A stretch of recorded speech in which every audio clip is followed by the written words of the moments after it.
Hi friends, ಇವತ್ತು ನಾವು C program ಅಲ್ಲಿ ಸ್ಟ್ರಿಂಗ್ಸ್ ಅಂದ್ರೆ ಏನು, ಅದನ್ನ ಹೇಗೆ ಉಪಯೋಗಿಸೋದು ಅಂತ ಕಲಿಯೋಣ ಬನ್ನಿ.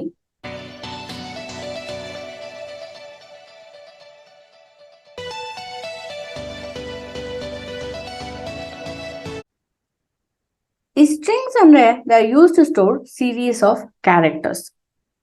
ಅಂದ್ರೆ ಒಂದು ವರ್ಡ್ ಇರ್ಬೋದು ಅಥವಾ ಒಂದು ಸೆಂಟೆನ್ಸ್ ಇರ್ಬೋದು, ಸೀರೀಸ್ ಆಫ್ ಕ್ಯಾರೆಕ್ಟರ್ಸ್ ನ ಸ್ಟೋರ್ ಮಾಡೋದಕ್ಕೆ ನಾವು ಸ್ಟ್ರಿಂಗ್ಸ್ ನ ಉಪಯೋಗಿಸ್ತೀವಿ. C does not have a data type called string. ನಮ್ಮ ಸಿ ಪ್ರೋಗ್ರಾಮ್ ಅಲ್ಲಿ ಸ್ಟ್ರಿಂಗ್ ಅಂತಾನೆ ಒಂದು ಡೇಟಾ ಟೈಪ್ ಇಲ್ಲ. ಮತ್ತೆ ಹೇಗೆ ಸ್ಟ್ರಿಂಗ್ಸ್ ನ ನಾವು ಡಿಫೈನ್ ಮಾಡೋದು ಅಂದ್ರೆ ಕ್ಯಾರೆಕ್ಟರ್ ಅರೇನ ಉಪಯೋಗಿಸ್ಕೊಂಡು. So character array is used to define strings in C. ನಾವು ಮುಂಚೆನೆ ಈ ಕ್ಯಾರೆಕ್ಟರ್ ಡೇಟಾ ಟೈಪ್ ಬಗ್ಗೆ ನೋಡಿದೀವಿ. ಯಾವ್ದಾದ್ರು ಒಂದು ಕ್ಯಾರೆಕ್ಟರ್ ಮಾತ್ರ ಸ್ಟೋರ್ ಮಾಡೋದಕ್ಕೆ ಉಪಯೋಗಿಸುವಂತ ಒಂದು ಡೇಟಾ ಟೈಪ್. ನಾವು ಕ್ಯಾರೆಕ್ಟರ್ ಅರೇನ ಉಪಯೋಗಿಸ್ಕೊಂಡ್ರೆ ಸ್ಟ್ರಿಂಗ್ಸ್ ನ ಸ್ಟೋರ್ ಮಾಡಬಹುದು. \0 ಈ ಕ್ಯಾರೆಕ್ಟರ್ ನಲ್ ಟರ್ಮಿನೇಟಿಂಗ್ ಕ್ಯಾರೆಕ್ಟರ್ ಅಂತ ಕರಿತೀವಿ. ಇದು ನಮ್ಮ ಸ್ಟ್ರಿಂಗ್ ಅಲ್ಲಿ ಕೊನೆ ಯಾವುದು ಅಂತ ಹೇಳತ್ತೆ, ಅಂದ್ರೆ ಎಂಡ್ ಆಫ್ ದ ಸ್ಟ್ರಿಂಗ್ ನ ಡಿಟರ್ಮೈನ್ ಮಾಡುತ್ತೆ. ಫಾರ್ಮ್ಯಾಟ್ ಸ್ಪೆಸಿಫೈಯರ್ ಸ್ಟ್ರಿಂಗ್ ಗೆ %s. ಸೊ ನಾವು ಇಂಟ್ ಗೆ %d ಉಪಯೋಗಿಸ್ತೀವಲ್ವಾ, ಅದೇ ತರ ಸ್ಟ್ರಿಂಗ್ ಗೆ %s ಉಪಯೋಗಿಸ್ತೀವಿ. ಸ್ಟ್ರಿಂಗ್ ನ ಯಾವ ತರ ಡಿಫೈನ್ ಮಾಡೋದು ಅಂತ ಕೆಲವೊಂದು ಎಕ್ಸಾಂಪಲ್ಸ್ ನೋಡೋಣ. ಫಸ್ಟ್ ನಾವು ಒಂದು ಅರೇನ ಯಾವ ತರ ಡಿಫೈನ್ ಮಾಡ್ತೀವೋ ಅದೇ ತರ. ಸೊ ನಾವು ಇಂಟೀಜರ್ಸ್ ಗೆ ಕಾಮಾ ಸಪರೇಟೆಡ್ ಕೊಟ್ವಲ್ವಾ ಫ್ಲವರ್ ಬ್ರೇಸಸ್ ಅಲ್ಲಿ, ಅದೇ ತರನೇ ಕೊಡಬಹುದು. ಆವಾಗ ನಾವು ಸಿಂಗಲ್ ಕೋಟ್ಸ್ ಅಲ್ಲಿ ಒಂದೊಂದು ಕ್ಯಾರೆಕ್ಟರ್ನು ಡಿಫೈನ್ ಮಾಡಿ ಕಾಮಾ ಸಪರೇಟೆಡ್ ಆಗಿ ಹಾಕ್ಬೇಕು. ಹಾಗೆ ನೀವು ನೋಡಿದ್ರೆ ಲಾಸ್ಟ್ ಅಲ್ಲಿ \0 ಅಂತ ಹಾಕ್ಬೇಕು. ಈ ತರ ಹಾಕಿದಾಗ ನಮ್ಮ ಕಂಪೈಲರ್ಗೆ ಗೊತ್ತಾಗುತ್ತೆ, ಓಕೆ ಇದನ್ನ ನಾನು ಸ್ಟ್ರಿಂಗ್ ಅಂತ ಟ್ರೀಟ್ ಮಾಡ್ಬೇಕು. ಸೊ ಇದಿಷ್ಟು ನನಗೆ ಒಂದೇ ವರ್ಡ್ ಅಂತ ನಾನು ಟ್ರೀಟ್ ಮಾಡ್ಬೇಕು ಅಂತ ಗೊತ್ತಾಗತ್ತೆ. ಹಾಗೆ ಇನ್ನ ಈಸಿಯೆಸ್ಟ್ ವೇ ಡಿಫೈನ್ ಮಾಡೋದು ಅಂದ್ರೆ ಒಂದೇ ವರ್ಡ್ ಅಲ್ಲಿ ನಾವು ಡಿಫೈನ್ ಮಾಡ್ಬೋದು. ಅದು ಡಬಲ್ ಕೋಟ್ಸ್ ಉಪಯೋಗಿಸ್ಕೊಂಡು ಡಿಫೈನ್ ಮಾಡ್ಬೋದು. ಆಗ ನಮಗೆ ಫ್ಲವರ್ ಬ್ರೇಸಸ್ ಅಥವಾ ಈ ಟರ್ಮಿನೇಟಿಂಗ್ ಕ್ಯಾರೆಕ್ಟರ್ ಅಂತ ಏನ್ ಹೇಳ್ತೀವಿ ಅದು ಉಪಯೋಗಿಸೋ ಅವಶ್ಯಕತೆ ಇರೋದಿಲ್ಲ. ಇದು ಎರಡು different ways of defining string. ಇದನ್ನ ಎಕ್ಸಾಂಪಲ್ ಅಲ್ಲಿ ನೋಡೋಣ. ಸೊ ನಾನು ಇವಾಗ ಆನ್ಲೈನ್ ಕಂಪೈಲರ್ ಅಲ್ಲಿ ಫಸ್ಟ್ ಒಂದು ಸ್ಯಾಂಪಲ್ ಪ್ರೋಗ್ರಾಮ್ ಬರೀತೀನಿ. #include stdio.h int main return 0. So ನನ್ನ ಟೆಂಪ್ಲೇಟ್ ರೆಡಿ ಆಯ್ತು. ಈಗ ನಾನು ಸ್ಟ್ರಿಂಗ್ ನ ಡಿಫೈನ್ ಮಾಡಬೇಕು. ಸೊ ಅದು ಫಸ್ಟ್ ಮೆಥಡ್ ಅಲ್ಲಿ ಡಿಫೈನ್ ಮಾಡ್ತೀನಿ. Character my string equals, so ಇದು ಅರೇ, ಅದಕ್ಕೆ ನಾನು ಸ್ಕ್ವೇರ್ ಬ್ರೇಸಸ್ ನ ಉಪಯೋಗಿಸ್ಬೇಕು. ಇಲ್ಲಿ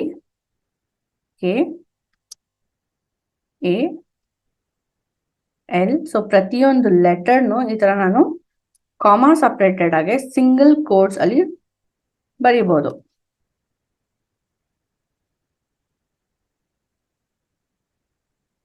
ON ಮತ್ತೆ A.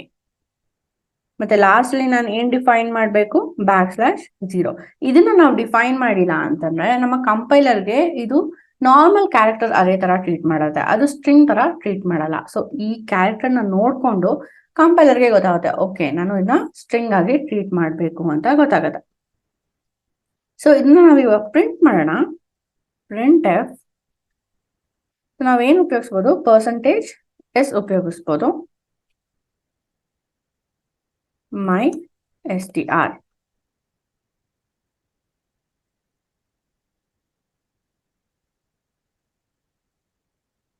ನೋಡಿ ಕಲಿಯೋಣ ಅಂತ ಪ್ರಿಂಟ್ ಆಯ್ತು. ಇಲ್ಲಿ ನಾನು ಸ್ಕ್ವೇರ್ ಬ್ರೇಸಸ್ ಅಥವಾ ಪೊಸಿಷನ್ ಏನು ಡಿಫೈನ್ ಮಾಡ್ತಲ್ಲ, ಯಾಕಂದ್ರೆ ಇದು ನನಗೆ ಸ್ಟ್ರಿಂಗ್ ಆಗಿ ಟ್ರೀಟ್ ಆಗ್ತದೆ ಅಂತ ಗೊತ್ತಾಯ್ತು. ಮತ್ತೆ %s ಕೊಟ್ಟಿರೋದನ್ನ ನನ್ನ ಫುಲ್ ಅರೇ ಅಂದ್ರೆ ನನ್ನ ಕ್ಯಾರೆಕ್ಟರ್ ಅರೇಲಿ ಏನೇನಿದೆಯೋ ಅದೆಲ್ಲಾನು ಒಂದು ವರ್ಡ್ ತರ ಪ್ರಿಂಟ್ ಆಗುತ್ತೆ. ಇದು one of the way of defining. ಇನ್ನೊಂದು ವೇ ನಾನು ಏನ್ ಹೇಳ್ದೆ, ಡಬಲ್ ಕೋಟ್ಸ್ ಉಪಯೋಗಿಸ್ಬೋದು ಅಂತ. ಸೊ ಅದನ್ನು ಕೂಡ ಟ್ರೈ ಮಾಡೋಣ, ಕಲಿಯೋಣ. ಇವಾಗ ನನ್ನ ಪ್ರೋಗ್ರಾಮ್ ರನ್ ಮಾಡಿದ್ರೆ ನನಗೆ ಸೇಮ್ ಔಟ್ಪುಟ್ ಬರುತ್ತೆ. ಸೊ ಇಲ್ಲಿ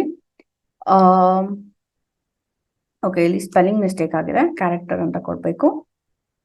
ನೋಡಿ ಸೇಮ್ ಔಟ್ಪುಟ್ ಬರ್ತದೆ. ಸೊ ಇದೆರಡು different ways of defining string, but ಒಂದೇ ಔಟ್ಪುಟ್ ಕೊಡುತ್ತೆ. ಇದು ನಮ್ಗೆ ಈಸಿ ಆಗಿರೋದ್ರಿಂದ ಯೂಶಲಿ ಪ್ರೋಗ್ರಾಮ್ಸ್ ಅಲ್ಲಿ ನಾವು ಈ ತರನೇ ಫಾಲೋ ಮಾಡ್ತೀವಿ. ಈಗ ನಾವು ಸ್ಟ್ರಿಂಗ್ ನ ಹೇಗೆ ಡಿಫೈನ್ ಮಾಡೋದು, ಹೇಗೆ ಪ್ರಿಂಟ್ ಮಾಡೋದು ಅಂತ ನೋಡಿದ್ವಿ. ನೆಕ್ಸ್ಟ್ ಒಂದು ಸ್ಟ್ರಿಂಗ್ ನ ಫಾರ್ ಲೂಪ್ ಅಲ್ಲಿ ಹೇಗೆ ಉಪಯೋಗಿಸೋದು ಅಂದ್ರೆ ಇದು ಅರೆ ಆಗಿರೋದ್ರಿಂದ ನಾವು ಪ್ರೀವಿಯಸ್ ವಿಡಿಯೋದಲ್ಲಿ ನೋಡಿದ್ವಿ ಅರೆ ಎಲಿಮೆಂಟ್ಸ್ ನ ಫಾರ್ ಲೂಪ್ ಅಲ್ಲಿ ಹೇಗೆ ಲೂಪ್ ಮಾಡೋದು ಅಂತ. ಅದನ್ನೇ ನಾವು ಸ್ಟ್ರಿಂಗ್ ಕೂಡ ಟ್ರೈ ಮಾಡೋಣ.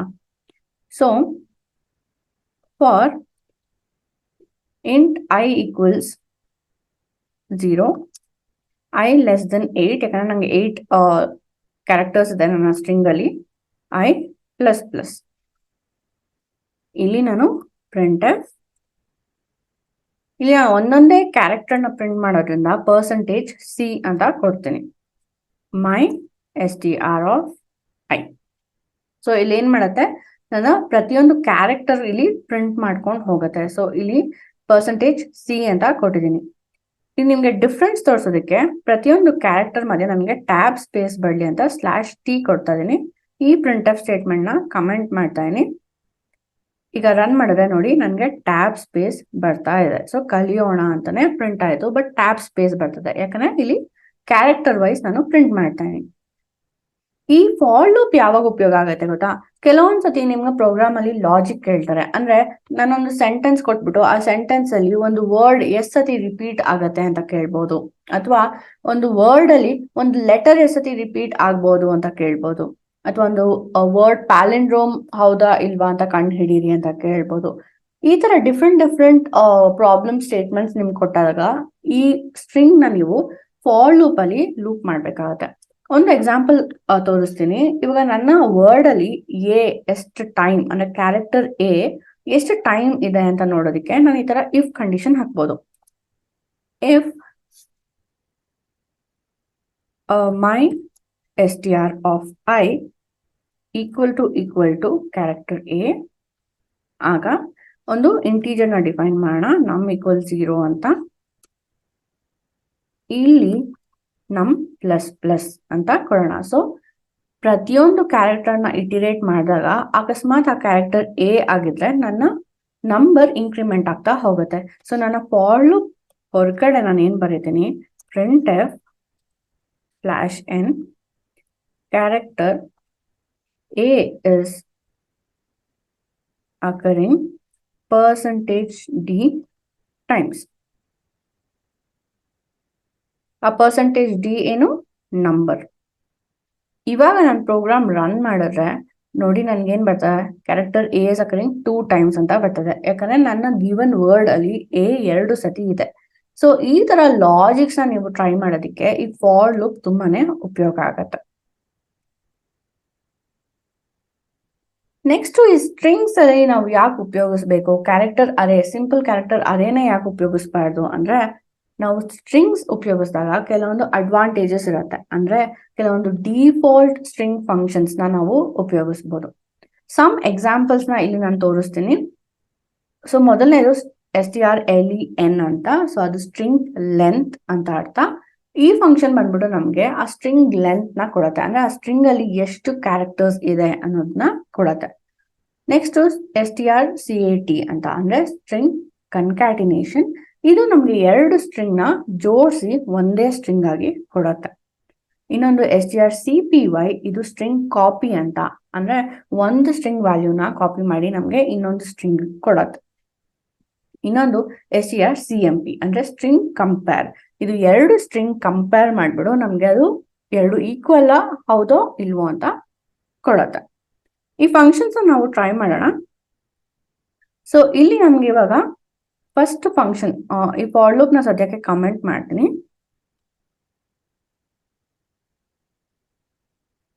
ಸೊ ಫಸ್ಟ್ ಫಂಕ್ಷನ್ strlen, ಇದು ಬಂದ್ಬಿಟ್ಟು ಲೆಂತ್ ಕೊಡತ್ತೆ.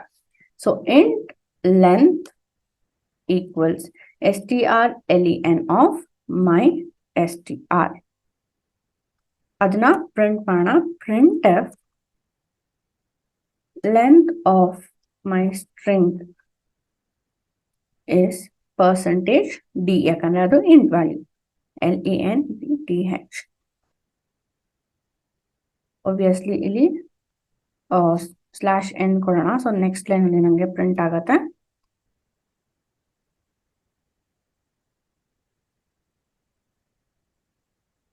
ಓಕೆ, ಒಂದು ಇಂಪಾರ್ಟೆಂಟ್ ಥಿಂಗ್ ಏನು ಅಂದ್ರೆ ನಾವು ಈ ತರ ಡಿಫಾಲ್ಟ್ ಮೆಥಡ್ಸ್ ನ ಉಪಯೋಗಿಸ್ಬೇಕಾದ್ರೆ ಒಂದು ಹೆಡರ್ ನ ಇನ್ಕ್ಲೂಡ್ ಮಾಡಬೇಕು. ಅದು ಬಂದ್ಬಿಟ್ಟು #include string dot H. So ಈ ಹೆಡರ್ ನ ಇನ್ಕ್ಲೂಡ್ ಮಾಡಿದ್ರೆ ನಮಗೆ ಸ್ಟ್ರಿಂಗ್ ಅಲ್ಲಿ ಇರೋ default method string length, string concatenation, string copy ಈ ತರ ನಾವು ಯೂಸ್ ಮಾಡಬಹುದು. ಸೊ ಅದು ನಮಗೆ ವಾರ್ನಿಂಗ್ ಆಗಿ ಇಲ್ಲಿ ತೋರಿಸ್ತಾ ಇದೆ. ಸೊ ಇನ್ಕ್ಲೂಡ್ ಮಾಡಿದೀನಿ. ಈಗ ನೋಡಿ length of my string is 8 ಅಂತ ಬರ್ತದೆ. ಸೊ ನೆಕ್ಸ್ಟ್ ನನಗೆ ಈ ಲೆಂತ್ ನ ಉಪಯೋಗಿಸ್ಕೊಂಡು ನಾನು ಫಾರ್ ಲೂಪ್ ಅಲ್ಲಿ ಅಥವಾ ನನ್ನ ಬೇರೆ ಲಾಜಿಕ್ಸ್ ಎಲ್ಲಾನು ಮಾಡ್ಬೋದು. ಸೊ ಇಲ್ಲಿ ನಾನು ಇದೇ ಫಾರ್ ಲೂಪ್ ನ ವಾಪಸ್ ಬರೀತೀನಿ ಅಂತ ಅನ್ಕೊಳ್ಳಿ. For int I equals 0, I less than 8 ಅಂತ ಕೊಡೋ ಬದಲು ಲೆಂತ್ ಅಂತ ಕೊಡ್ಬೋದು. ಅವಾಗ ನನ್ನ ಸ್ಟ್ರಿಂಗ್ ವ್ಯಾಲ್ಯೂ ಚೇಂಜ್ ಆದ್ರೆ ನಾನು ಬಂದು ಮತ್ತೆ ಫಾರ್ ಲೂಪ್ ಅಲ್ಲಿ ಈ ಸೈಜ್ ಚೇಂಜ್ ಮಾಡೋ ಅವಶ್ಯಕತೆ ಬರೋದಿಲ್ಲ. ಸೊ ನಾನು ಡೈರೆಕ್ಟ್ ಆಗಿ ಇಲ್ಲಿ printf ಮೈ ಸ್ಟ್ರಿಂಗ್ ಅಂತ ಕೊಡ್ಬೋದು. ಸೊ ಇದು ಕೂಡ ನನಗೆ ಸೇಮ್ ಕಲಿಯೋಣನ ಈ ತರ ಪ್ರಿಂಟ್ ಮಾಡತ್ತೆ, ಬಟ್ ಈ ಲೆಂತ್ ಅನ್ನೋದು ಡೈನಮಿಕ್ ಆಗಿ ತಗೊಳತ್ತೆ. ಸೊ ನಾ ಈ ವ್ಯಾಲ್ಯೂ ಚೇಂಜ್ ಮಾಡಿದ್ರು ಈ ಲೆಂತ್ ಆಟೋಮೆಟಿಕ್ ಆಗಿ ಸೆಟ್ ಆಗ್ತಾ ಹೋಗುತ್ತೆ. ಇದು ಸ್ಟ್ರಿಂಗ್ ಲೆಂತ್ ಬಗ್ಗೆ.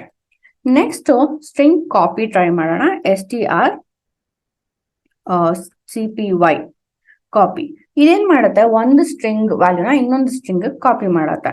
ಸೊ ಒಂದು ಸ್ಟ್ರಿಂಗ್ ನ ಡಿಫೈನ್ ಮಾಡೋಣ. ಇಲ್ಲಿ ಕ್ಯಾರೆಕ್ಟರ್ str2 ಅಂತ ಡಿಫೈನ್ ಮಾಡ್ತೀನಿ. ಈ ಒಂದು 10 ಕ್ಯಾರೆಕ್ಟರ್ ಅಂದ್ರೆ ಸೈಜ್ 10 ಇರಲಿ.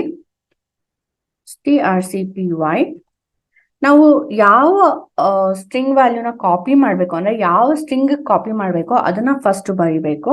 ಯಾವ ಸ್ಟ್ರಿಂಗ್ ವ್ಯಾಲ್ಯೂನ ಕಾಪಿ ಮಾಡಬೇಕೋ ಅದು ಸೆಕೆಂಡ್ ಪ್ಯಾರಾಮೀಟರ್ ಆಗಿ ಪಾಸ್ ಮಾಡಬೇಕು. ಇವಾಗ printf ಅಲ್ಲಿ copied string value is %s /n str2. So ನನ್ನ ಕಾಪಿಡ್ ಸ್ಟ್ರಿಂಗ್ ಅಲ್ಲಿ ಏನ್ ವ್ಯಾಲ್ಯೂ ಸೆಟ್ ಆಗಿದೆ ಅಂತ ನೋಡೋದಕ್ಕೆ ಒಂದು ಪ್ರಿಂಟ್ ಎಫ್ ಸ್ಟೇಟ್ಮೆಂಟ್ ನ ಬರೀತಾ ಇದೀನಿ. ಇಲ್ಲಿ ನೋಡಿ ಕಾಪಿಡ್ ಸ್ಟ್ರಿಂಗ್ ವ್ಯಾಲ್ಯೂ ಇಸ್ ಕಲಿಯೋಣ ಅಂತ ಬಂತು. ಸೊ ನಾನು ಇಲ್ಲೂ ಕೂಡ /n ಹಾಕಿದ್ರೆ ನಂಗೆ ನೆಕ್ಸ್ಟ್ ಲೈನ್ ಅಲ್ಲಿ ಬರ್ತದೆ. ಸೊ ಈಗ ಏನಾಯ್ತು, ಮೈ str ಸ್ಟ್ರಿಂಗ್ ಅಲ್ಲಿ ನನಗೆ ಕಲಿಯೋಣ ಅಂತ ನಾನು ಸೆಟ್ ಮಾಡಿದ್ದೆ, ಅದನ್ನೇ ನನಗೆ str2 ಕೂಡ ಕಾಪಿ ಆಗಿದೆ. ಸೊ ನೆಕ್ಸ್ಟ್ ಬಂದ್ಬಿಟ್ಟು ಸ್ಟ್ರಿಂಗ್ ಕಂಪೇರ್. ಇದೇನು, ಎರಡು ಸ್ಟ್ರಿಂಗ್ ನ ಕಂಪೇರ್ ಮಾಡತ್ತೆ. ಅಕಸ್ಮಾತ್ ಎರಡೂನು ಸೇಮ್ ಇತ್ತು ಅಂದ್ರೆ ಅದು 0 ಕೊಡತ್ತೆ. ಇಲ್ಲ ಅಂತಂದ್ರೆ ಅದು ಬೇರೆ ಯಾವ್ದಾರ ಇಂಟೀಜರ್ ಕೊಡತ್ತೆ. ಕೆಲವೊಂದ್ಸತಿ ಪಾಸಿಟಿವ್ ಇಂಟೀಜರ್ ಇರ್ಬೋದು, ಕೆಲವೊಂದ್ಸತಿ ನೆಗೆಟಿವ್ ಇಂಟೀಜರ್ ಇರ್ಬೋದು. ಸೊ ಅದನ್ನ ಟ್ರೈ ಮಾಡೋಣ. ಅದು ನಾನು ಇಫ್ ಲೂಪ್ ಅಲ್ಲಿ ಟ್ರೈ ಮಾಡ್ತೀನಿ. ಸೊ strcmp ಇವಾಗ ನಾನು ಮೈ str ಮತ್ತೆ str2 ಎರಡನ್ನು ಕಂಪೇರ್ ಮಾಡ್ತೀನಿ ಅಂತ ಅನ್ಕೊಳ್ಳಿ. ಅದು ನನಗೆ ಒಂದು ಇಂಟೀಜರ್ ವ್ಯಾಲ್ಯೂ ಕೊಡುತ್ತೆ. ಸೊ 0 ಅಥವಾ ಬೇರೆ ಪಾಸಿಟಿವ್ ಆರ್ ನೆಗೆಟಿವ್ ಇಂಟೀಜರ್ ಕೊಡುತ್ತೆ. ಅದನ್ನ ನಾನು ಒಂದು ಇಫ್ ಕಂಡೀಷನ್ ಅಲ್ಲಿ ಹಾಕ್ಬೋದು. So if both are equal then printf both strings are equal. ಇಲ್ಲಿ ನೋಡಿದ್ರೆ ಇದೆರಡು ಈಕ್ವಲ್ ಆಗಿದೆ, ನನಗೆ 0 ಕೊಡುತ್ತೆ. ಸೊ 0 ಅಂದ್ರೆ ಏನು, ಇಫ್ ಕಂಡೀಷನ್ ಪ್ರಕಾರ 0 ಅಂದ್ರೆ ಫಾಲ್ಸ್ ಅಂತ ಅರ್ಥ. ಸೊ ಈ ಕಂಡೀಷನ್ ಈ ಸ್ಟೇಟ್ಮೆಂಟ್ಗೆ ಹೋಗೋದೇ ಇಲ್ಲ. ಅದಕ್ಕೆ ನಾನು ಇಲ್ಲಿ ನಾಟ್ ಸಿಂಬಲ್ ಕೊಡ್ತಾ ಇದೀನಿ. ಸೊ ಲಾಜಿಕಲ್ ನಾಟ್ ಆಪರೇಟರ್ ಏನ್ ಮಾಡುತ್ತೆ, 0 ಇದ್ರೆ 1 ಅಂತ ಕನ್ವರ್ಟ್ ಮಾಡುತ್ತೆ, 1 ಇದ್ರೆ 0 ಅಂತ ಕನ್ವರ್ಟ್ ಮಾಡುತ್ತೆ. ಸೊ ನನ್ಗೆ ಇಲ್ಲಿ ಇದೆರಡು ಈಕ್ವಲ್ ಆಗಿದ್ರೆ ಈ ಸ್ಟೇಟ್ಮೆಂಟ್ ಪ್ರಿಂಟ್ ಆಗ್ಬೇಕು. ಸೊ ಅದಕ್ಕೆ ಇಲ್ಲಿ ನಾಟ್ ಸಿಂಬಲ್ ಆಡ್ ಮಾಡ್ತಾ ಇದೀನಿ. ಸೊ ಈಗ ನನ್ನ ಪ್ರೋಗ್ರಾಮ್ ರನ್ ಮಾಡಿ ಏನಾಗುತ್ತೆ ನೋಡೋಣ. ನೋಡಿ ಬೋತ್ ಸ್ಟ್ರಿಂಗ್ಸ್ ಆರ್ ಈಕ್ವಲ್ ಅಂತ ಬಂತು. ಅದೇ ನಾನು ಅಕಸ್ಮಾತ್ ಇಲ್ಲಿ ವ್ಯಾಲ್ಯೂನ ಚೇಂಜ್ ಮಾಡಿದೆ ಅಂತ ಅನ್ಕೊಳ್ಳಿ, ಅವಾಗ ನನ್ಗೆ ಸ್ಟ್ರಿಂಗ್ಸ್ ನಾಟ್ ಈಕ್ವಲ್ ಅಥವಾ ಏನು ಪ್ರಿಂಟ್ ಆಗೋದಿಲ್ಲ, ಯಾಕಂದ್ರೆ ಇಲ್ಲಿ ಎಲ್ ಸ್ಟೇಟ್ಮೆಂಟ್ ಇಲ್ಲ ಅಲ್ವಾ, ಅದಕ್ಕೆ. ಸೊ ಈ ರೀತಿ ನೀವು ಸ್ಟ್ರಿಂಗ್ಸ್ ನ ಕಂಪೇರ್ ಮಾಡ್ಬೋದು. Next string concatenation. ಇದು ಎರಡು ಸ್ಟ್ರಿಂಗ್ ನ ಜೋಡಿಸುತ್ತೆ ಒಟ್ಟಿಗೆ. ಇದಕ್ಕೆ ಒಂದು ಸ್ಟ್ರಿಂಗ್ ನ ಡಿಫೈನ್ ಮಾಡ್ತೀನಿ. ಕ್ಯಾರೆಕ್ಟರ್ ಗ್ರೀಟಿಂಗ್ಸ್, ಇದಕ್ಕೆ ಲೆಂತ್ ಜಾಸ್ತಿ ಕೊಡ್ತೀನಿ. ವೆಲ್ಕಮ್ ಟು ಅಂತ ಕೊಟ್ಟಿನಿ.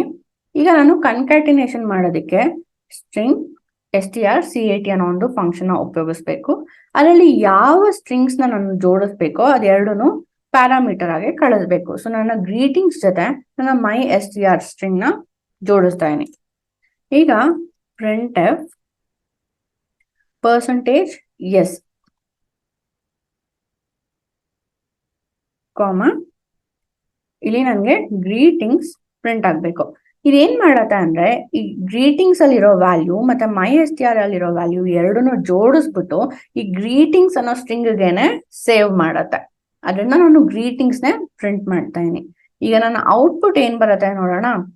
ನೋಡಿ, ವೆಲ್ಕಮ್ ಟು ಕಲಿಯೋಣ ಅಂತ ಬಂತು. ಯಾಕಂದ್ರೆ ವೆಲ್ಕಮ್ ಟು ಅನ್ನೋದು ನಾನು ಗ್ರೀಟಿಂಗ್ಸ್ ಅಲ್ಲಿ ಹಾಕಿದೀನಿ. ಕಲಿಯೋಣ ಅನ್ನೋದು MyStr ಅಲ್ಲಿ ಇದೆ. ಎರಡೂನು ಜೋಡಿಸ್ಬಿಟ್ಟು ನನಗೆ ಗ್ರೀಟಿಂಗ್ಸ್ ಒಳಗಡೆನೆ ಕನ್ಕ್ಯಾಟಿನೇಟ್ ಮಾಡ್ತು.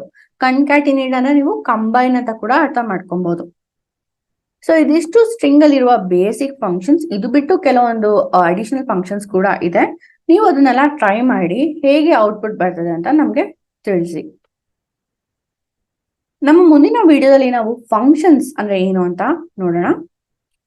ನಮ್ಮ ವೆಬ್ಸೈಟ್ www.kalyona.com ನೀವು ವಿಸಿಟ್ ಮಾಡಿದ್ರೆ ಅಲ್ಲಿ ಇನ್ನ ಹೆಚ್ಚು ಟೆಕ್ನಿಕಲ್ ಮತ್ತೆ ನಾನ್ ಟೆಕ್ನಿಕಲ್ ಕೋರ್ಸಸ್ಗಳು ಇರುತ್ತೆ. ಹಾಗೆ ಆ ಕೋರ್ಸಸ್ಗೆ ನೀವು ಎನ್ರೋಲ್ ಆಗಿ ಕಂಪ್ಲೀಟ್ ಮಾಡಿದ್ರೆ ನಿಮಗೆ ಕೋರ್ಸ್ ಕಂಪ್ಲೀಷನ್ ಸರ್ಟಿಫಿಕೇಟ್ ಕೂಡ ಸಿಗತ್ತೆ. ನಮ್ಮ ಯೂಟ್ಯೂಬ್ ಚಾನಲ್ ನ ಸಬ್ಸ್ಕ್ರೈಬ್ ಮಾಡಿ, ಹಾಗೆ ನಿಮ್ಮೆಲ್ಲ ಫ್ರೆಂಡ್ಸ್ ಜೊತೆ ಶೇರ್ ಮಾಡಿ. ನಿಮ್ಗೆ ಏನಾದ್ರು ಡೌಟ್ಸ್ ಇದ್ರು ನಮಗೆ ಕಮೆಂಟ್ ಮೂಲಕ ನೀವು ತಿಳಿಸಬಹುದು. Thank you.